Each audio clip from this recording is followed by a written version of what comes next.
Hey everybody, I'm Mike DeSappoli and welcome to the Ask the Advisor show. Ask the Advisor is brought to you by Heritage Financial Advisory Group, and this week in episode 89 we're going to discuss the 10 commandments of retirement.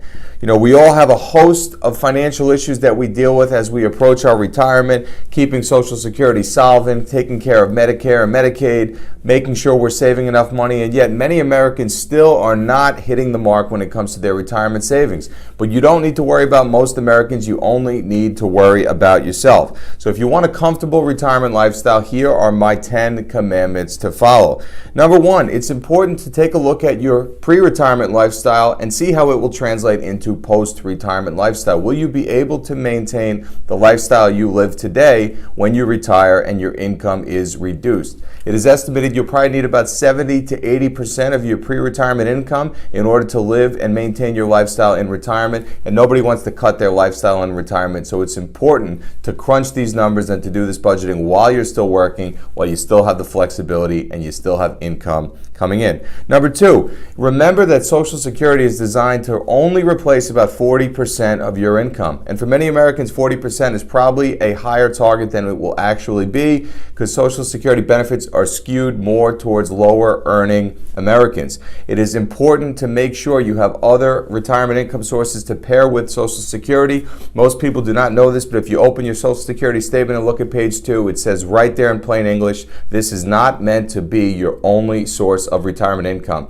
It is not a pension, it is only a source of income, so make sure it's not the only source that you have. Number 3, have an estate plan and a retirement plan that takes care of not just you, but your friends, your family, or anybody else that relies on you financially, particularly your spouse and your close loved ones like your children. It is important that the money doesn't die with you. Okay, if people outlive you, there has to be enough financial assets on hand to make sure that they can maintain their lifestyle as well.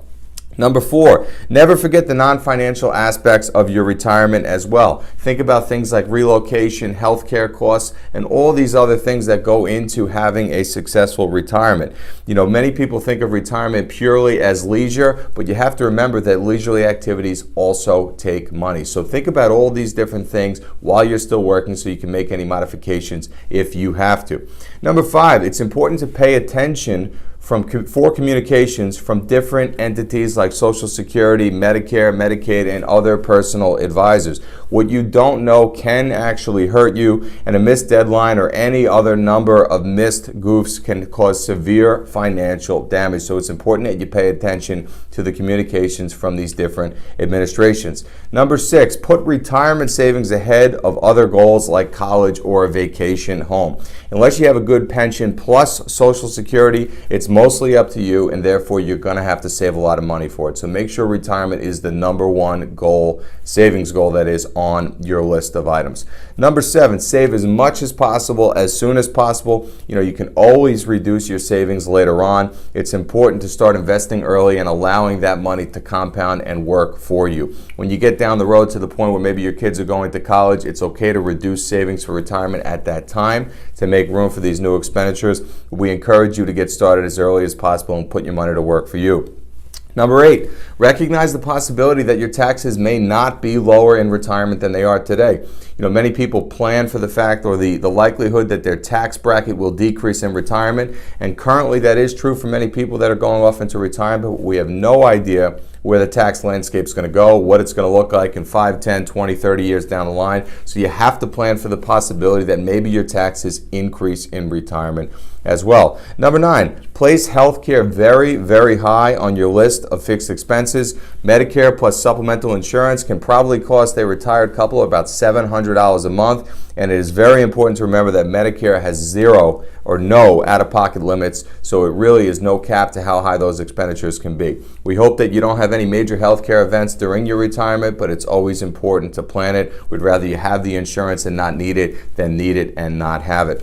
And number 10, invest in ways that will provide you a steady income stream in retirement. You know, in many ways, retirement is no different from your working years. You want a steady flow of income that you can rely on year in and year out. So it's important to have a plan, bring in several different types of investment vehicles to achieve that plan, to have a steady source of income, as well as have a growth engine that will get you the accumulation you need as well. So these are my 10 retirement commandments. We want to see you have a flourishing retirement. We want to make sure you've increased not just your return on investment, but also your return on life. And having ample funds and having a plan to do so when you reach your retirement years will make sure that you get the most out of your years. If you know anybody out there that needs some help or advice on topics like this, please tag them in the comments below, share the video with them. We want to make sure all investors are well taken care of. So we hope you enjoyed this episode. Thanks so much for watching. We'll see you back next week for episode 90.